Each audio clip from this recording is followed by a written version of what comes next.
Welcome to Lesson 3. What makes a company valuable and what makes a stock a buy? In this lesson, you will learn what makes a company valuable. What's the difference between a great company and a great stock? What are some other key indicators investors look at when valuing a specific stock? How do you find the information you need about companies? What makes a company valuable? We learned about the different types of stocks that investors look for in Lesson 2, Strategies for Stock Investing. But now we need to start looking at trying to value specific companies. There are a number of factors investors look for when looking for stocks to invest in. The product. This is the factor that people are most familiar with. What does the company actually sell?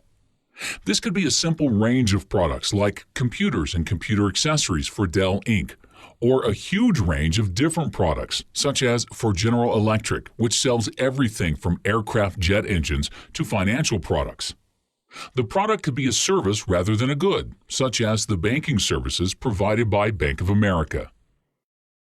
Once you know what a company sells, you need to figure out exactly who buys the product and what sort of things affect the revenue generated from that product. If Dell Inc. sells most of its computers to businesses rather than consumers, you need to consider what kind of spending decisions companies are going to make. You need to also consider what makes that product profitable for the business.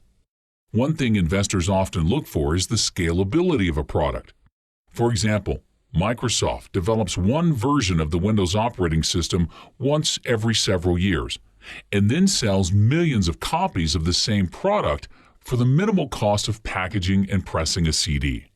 These sorts of product features are the difference between a good company and the next multi-billion-dollar company.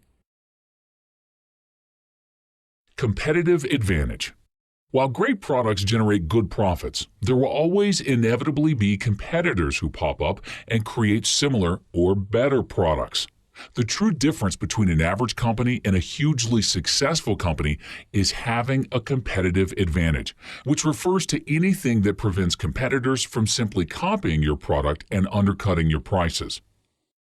This competitive advantage may simply be economies of scale, where companies can produce goods for much lower cost than their competitors due to their size. An example is a company like Intel Corp.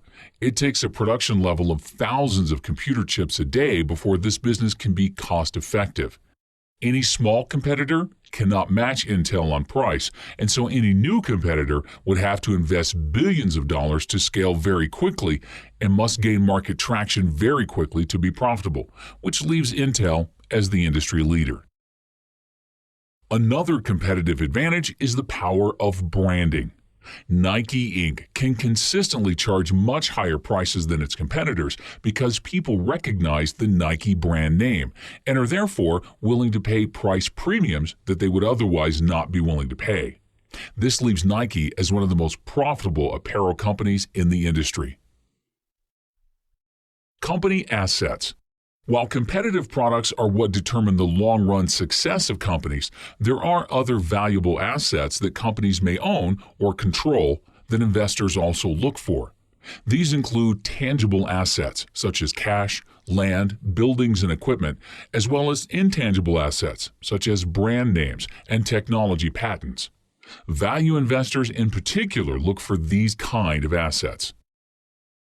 The net assets per share of a company is calculated as its tangible assets minus its liabilities divided by the number of shares outstanding.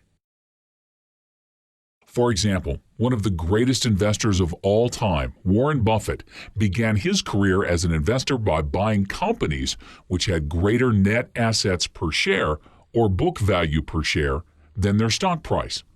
In fact, Buffett's $186 billion market cap investment holding company, Berkshire Hathaway, initially had its start as a struggling textiles business that Buffett bought a controlling stake in because it had greater net assets per share than the stock price was pricing in.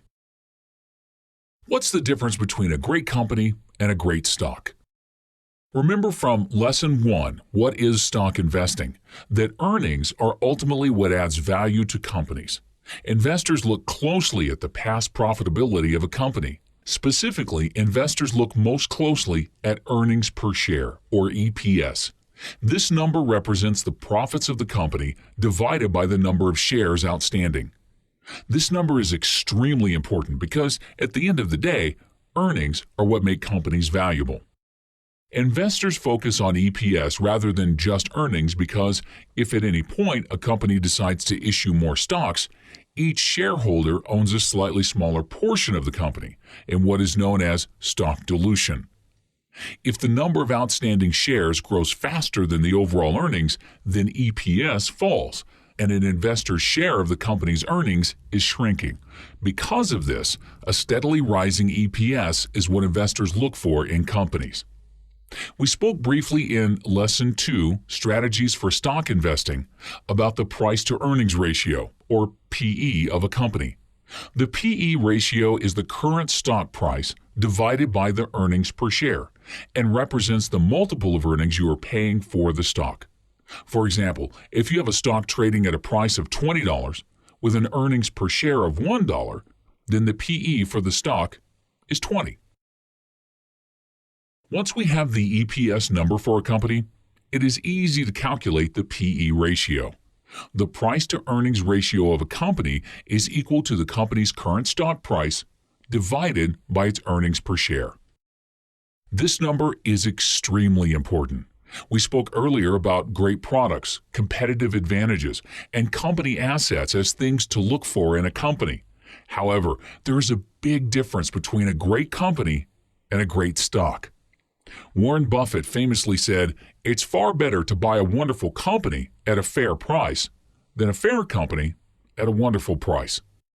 The price you pay for a company is just as important, if not more so, than the quality of the company itself. For example, at the time of writing, Google Inc. trades at a PE multiple of 20.16, while Walmart trades at a PE multiple of 11.73.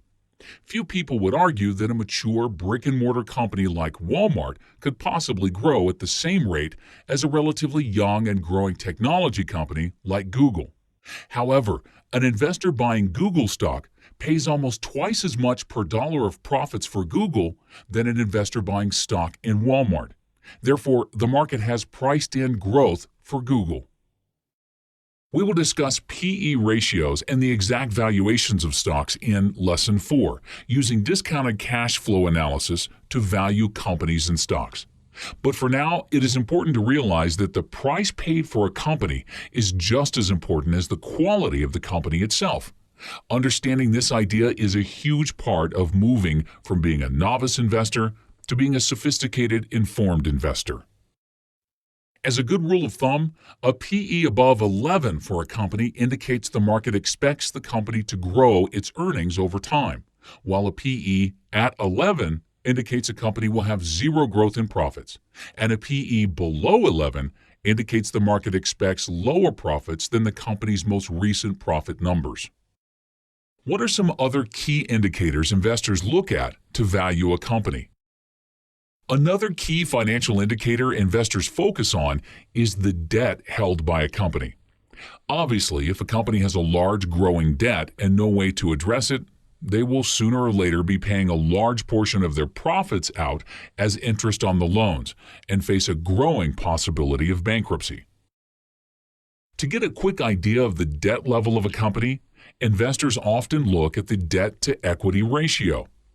Equity is the remaining value of a company after debt is removed, equal to company assets minus company liabilities. The debt-to-equity ratio is equal to the debt held by the company divided by its equity. The debt-to-equity ratio is important because it quickly tells the investor if the company has enough equity or assets in excess of liabilities to cover its debt. Usually any number below 0.5 is fine. A number between 0.5 to 1 needs to be considered more carefully, and any number above 1 needs to be considered very seriously. It is important to note that some capital-intensive industries such as car manufacturing and industrials often have debt-to-equity ratios of around 2, but this is not considered unreasonable due to the nature of the business. Most importantly, these indicators should always be compared to competitors in the industry and other benchmarks rather than taken by themselves. How do you find the information you need about companies? Now that you know what to look for when valuing companies, you also need to know where you can find this information about the companies you're interested in. The original source of all this information comes from the annual and quarterly reports that publicly listed companies must release by law. In the United States, these report filings are required by Securities and Exchange Commission, SEC. The SEC has an electronic database with every filing from every listed company in the United States available online at the SEC EDGAR database.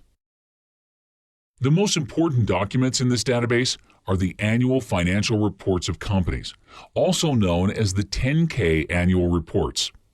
In this database, you can look up any listed company in the United States and find their 10K, which includes an income statement with all the company's revenues and expenses, a balance sheet with all its assets and liabilities, and a cash flow statement with all its cash flows. However, the SEC database is complicated, and company financial reports are even more convoluted. It is better to use an existing stock research website that aggregates key financials of a company to begin screening companies. Over time, it's a good idea to learn to read SEC filings as they contain important financial notes and other information not usually available in financial summaries of companies. In the next beginning stock investing lesson, we look at discounted cash flow analysis, a way to put a price on the future earnings of companies and discover undervalued stocks.